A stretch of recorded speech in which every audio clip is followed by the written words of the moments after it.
Tá, peraí.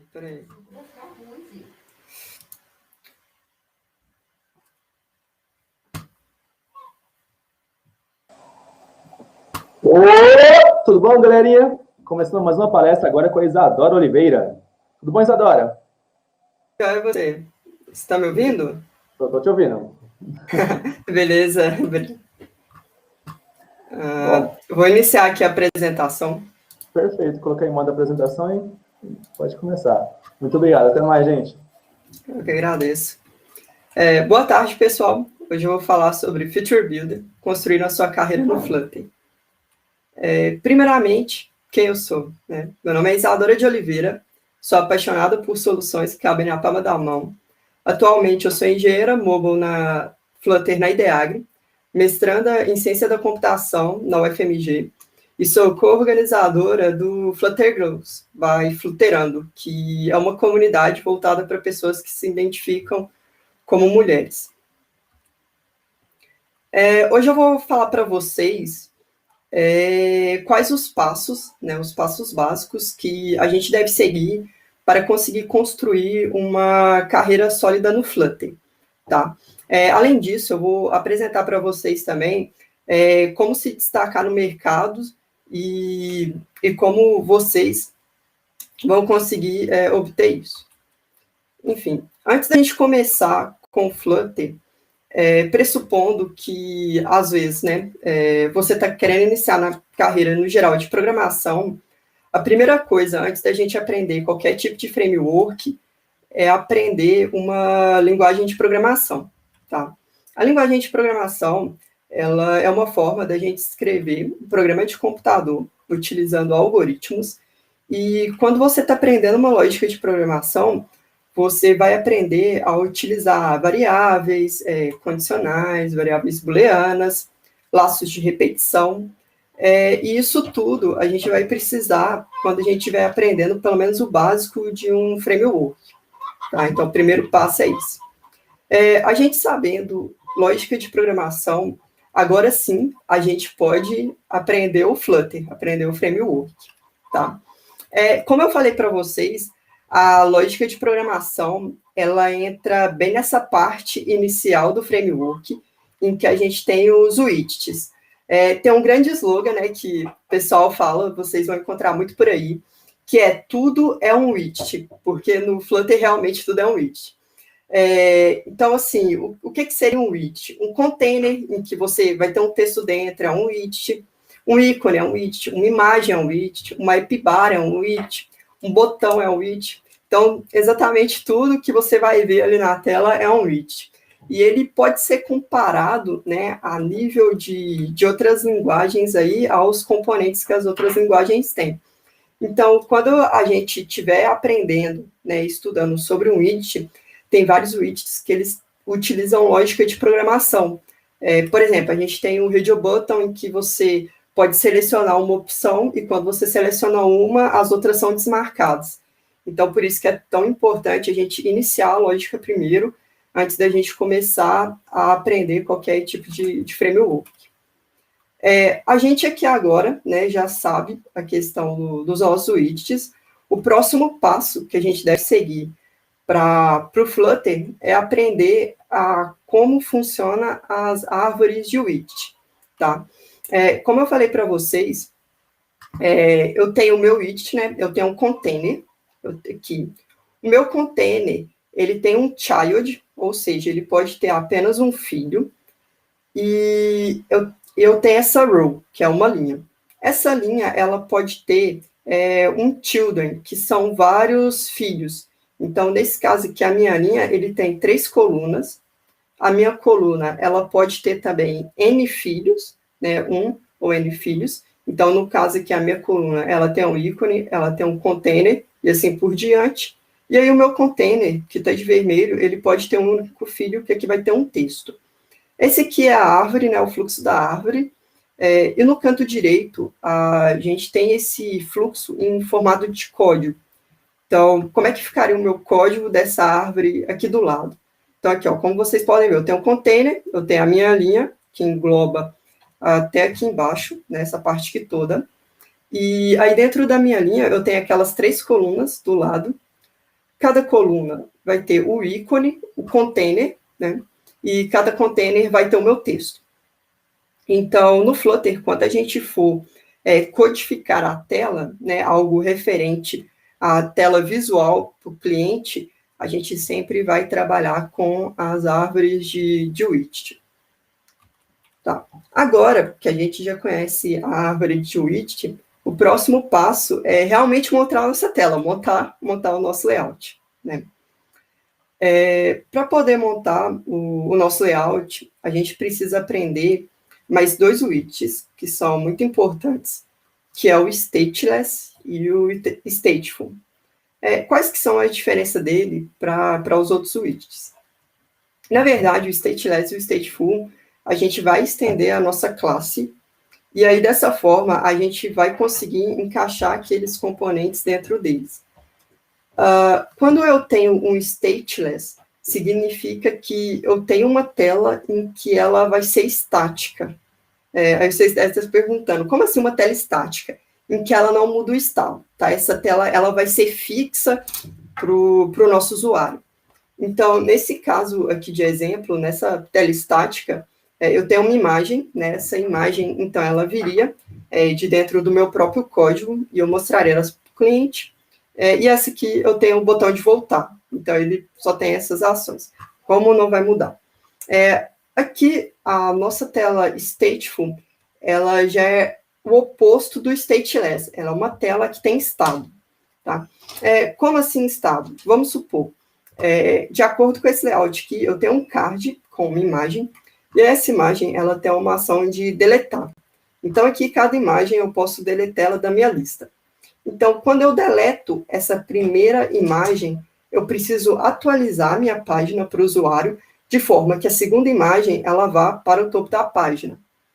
Então, com isso, quando você faz essa ação de deletar, eu preciso atualizar o estado, né? Eu preciso atualizar a minha árvore de widget, informar, olha, a minha árvore de widget tinha esse card e agora ele não vai ter mais.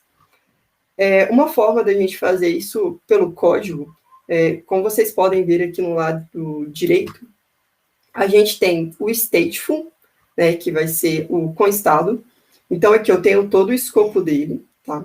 E aqui no meu return, seria todos os componentes que eu tenho na tela. Seria aqueles, por exemplo, eu poderia simplesmente retornar todo esse container aqui, por exemplo, dentro do meu scaffold, tá?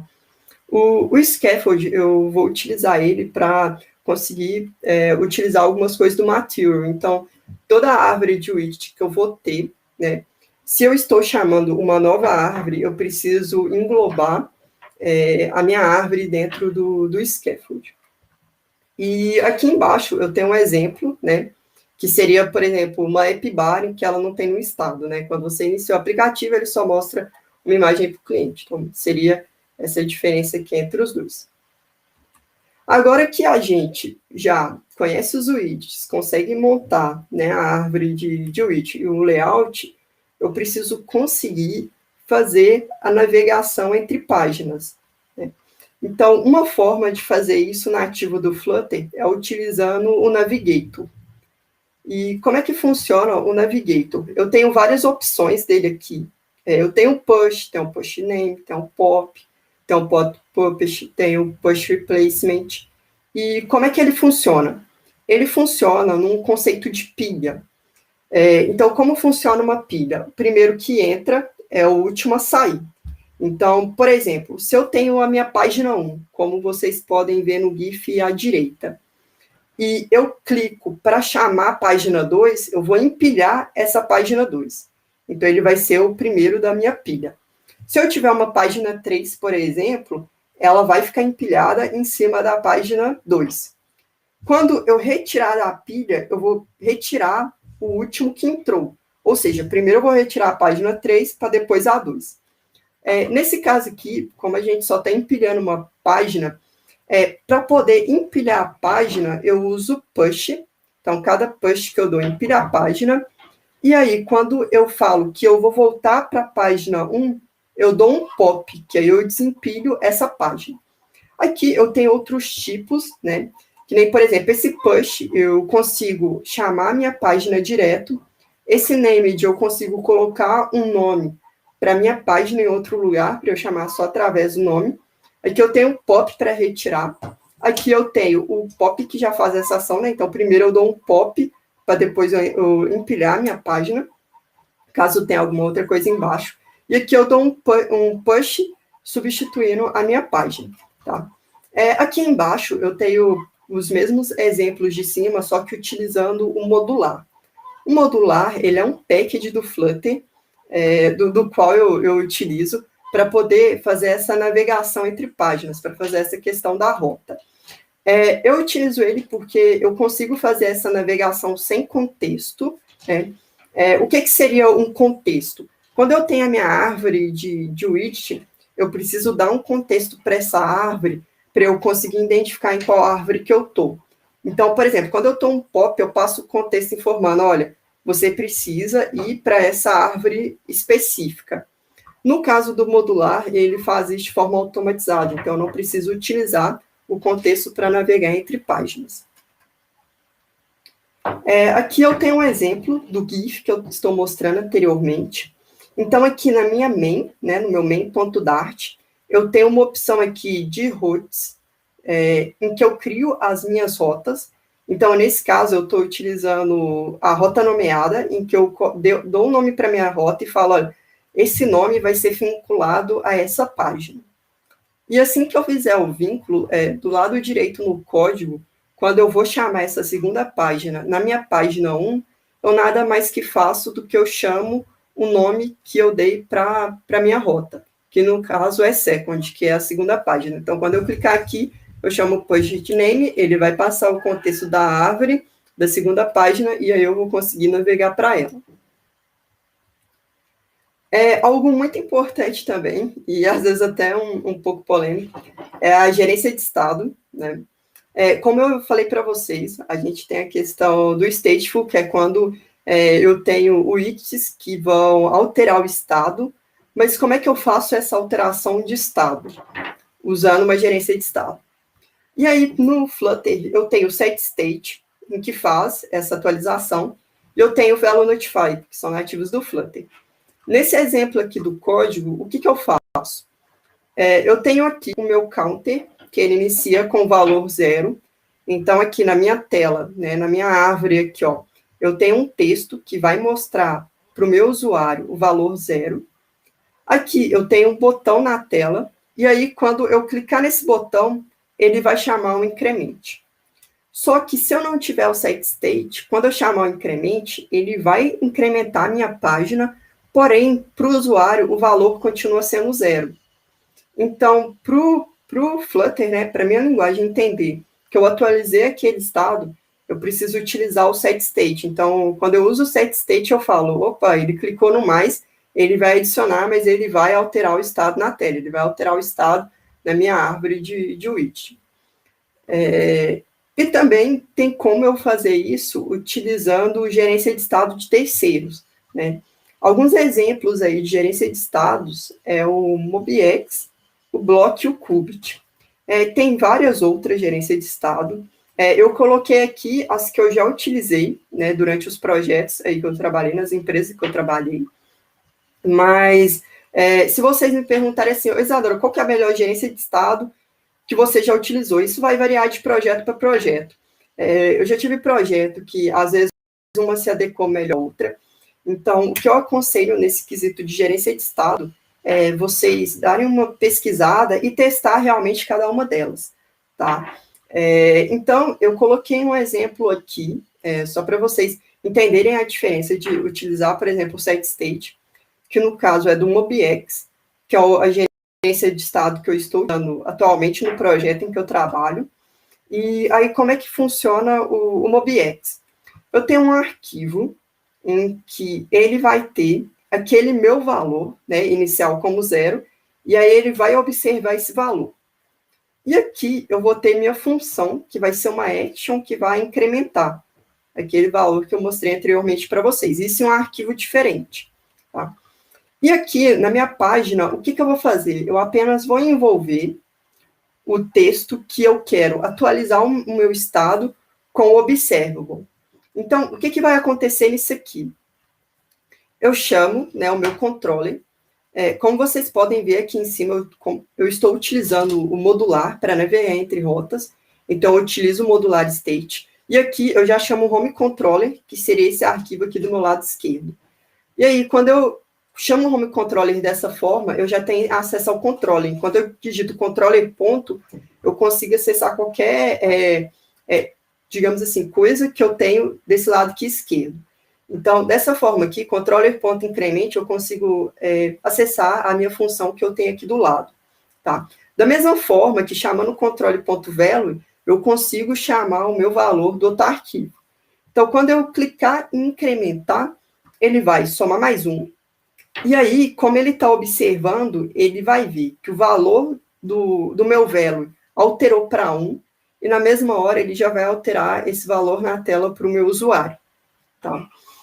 Aí vocês devem estar se perguntando por que, às vezes, utilizar uma gerência de estado de terceiro, ao invés de utilizar a própria gerência aí de estado que o Flutter proporciona.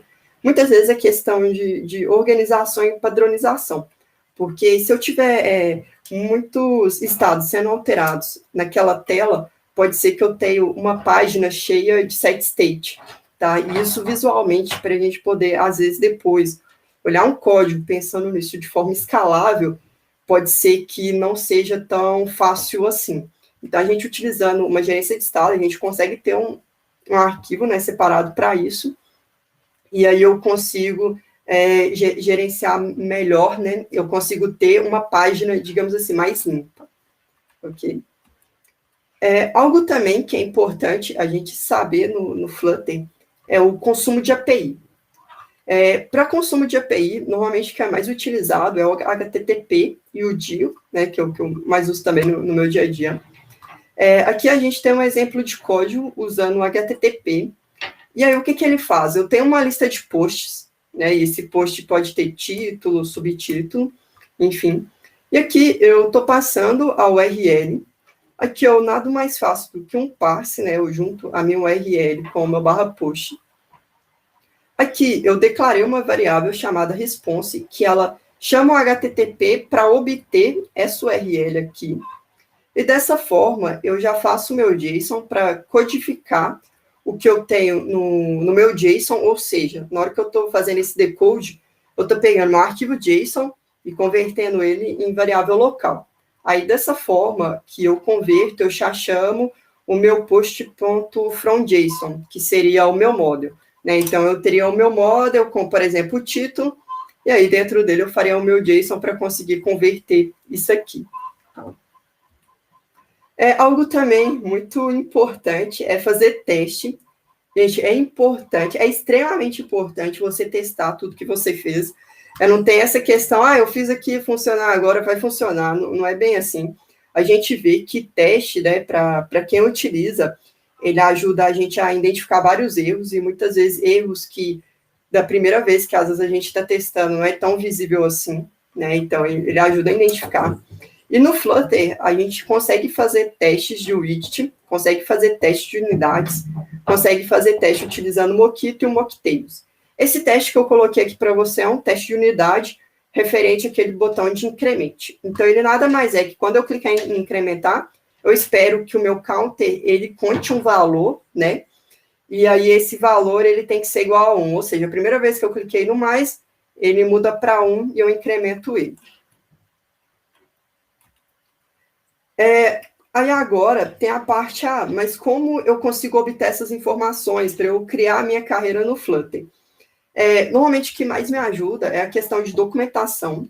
A documentação do Flutter, ela é muito rica, então ela tem uma documentação de widgets que são muito fáceis de ler e você entender como o componente funciona.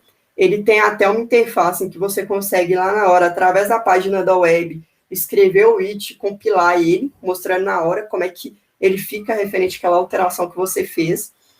Outra documentação também importante é da linguagem Dart, né, que a gente utiliza aí para programar em Flutter. E aí o Dart, né, a gente vê na documentação, a gente vai entender as peculiaridades que a linguagem tem, né, a forma correta de se utilizar. Algo também que me ajuda bastante são os artigos no Medium, né, que eu gosto bastante. Tem também os vídeos do YouTube, que me ajudaram principalmente quando eu estava iniciando, e aí eu listei para vocês aí alguns canais aí que me ajudaram, que mais me ajudaram nessa caminhada, né. Tem também os fóruns, também, tem um fórum da Flutterando também, que é uma comunidade que é bem ativa de Flutter, a qual eu faço parte. E aí também tem os grupos de comunidades, que aí você pode interagir com o pessoal e tirar dúvidas ali, digamos assim, em tempo real. E como se destacar no mercado, tá? Eu já sei o básico do Flutter, eu já aprendi a estrutura, e como é que eu vou falar para uma empresa que eu sei aquilo, que eu estou disponível. O que eu aconselho para vocês tudo que eu expliquei da carreira, é vocês fazerem isso de forma gradual, né? Então, vamos supor, eu já comecei a montar um layout, eu já começo a fazer o meu portfólio, aí vocês podem utilizar o GitHub ou o GitLab para poder subir esses arquivos. E vocês terem também um perfil no LinkedIn é muito importante. Várias empresas, elas localizam aí, né, elas recrutam funcionário através do LinkedIn, então é super importante manter atualizado, e além disso, vocês podem fazer as postagens, né, com o portfólio. Então, por exemplo, eu criei um layout aqui, com navegação, bem legal, aí vocês sobem o código no GitHub e postam no LinkedIn. Escrever também para um blog ou um site, à medida que você aprende algo e você escreve, você absorve e grava esse conteúdo, né, da melhor forma. E também, a partir do momento que você escreve algo, você está ajudando outra pessoa, né? Às vezes você escreve uma solução ali que você teve com um problema e aquilo ali vai ajudar mais pessoas. De certa forma, essas pessoas também, né, elas vão tirar dúvidas com você, vai te dar um feedback, e aí você vai ter que correr atrás de conteúdo para conseguir responder essas pessoas. Além também de você, a partir do momento que você postou um artigo sobre algo, fica claro que você domina aquilo ali que você escreveu, né? Então também é muito importante. Contribuir com projetos open source. Então, às vezes, vamos supor, eu ainda não tenho conhecimento para pegar um código, mas a gente pode começar a contribuir através da documentação, melhorando uma documentação, o readme do projeto. Depois, no caso do Flutter, por exemplo, a gente tem o pub.dev, né, que é uma biblioteca ali de packages. Então, você pode baixar um package no seu computador, né, através do repositório, entender como ele funciona, tá, contribuições e crescendo gradualmente. Você pode também participar de palestras e meetups em eventos locais, né? Normalmente o meetup e esses eventos locais, eles querem pessoas com ideias inovadoras, novas no mercado. Então, se você já aprendeu alguma coisa ali, você já pode treinar isso. E você também pode participar de comunidade. E apenas para finalizar, né, a gente tem que entender que programação é um processo, né? Então, demanda tempo, a gente tem que estudar todo dia e colocar isso em prática. Então, é isso. Obrigado, pessoal. Eu coloquei aqui as redes sociais, né? Tem também o Flutter Girls, que é a comunidade que eu participo. Então, quem quiser participar da comunidade, pode mandar uma mensagem no direct, né? Como é uma comunidade fechada, né? Que tem um intuito aí de ser segura. Então, a gente pede para mandar mensagem no direct, que a gente pede um link, a gente envia o link para a pessoa poder entrar. E é isso, pessoal. Muito obrigada. A gente que agradece, Isadora. Muito obrigado. Espero te ver novamente em outros campos. Sim, eu agradeço, eu também espero estar presente. Eu já participei da Campo antes, né? Então, assim, é uma honra estar aqui agora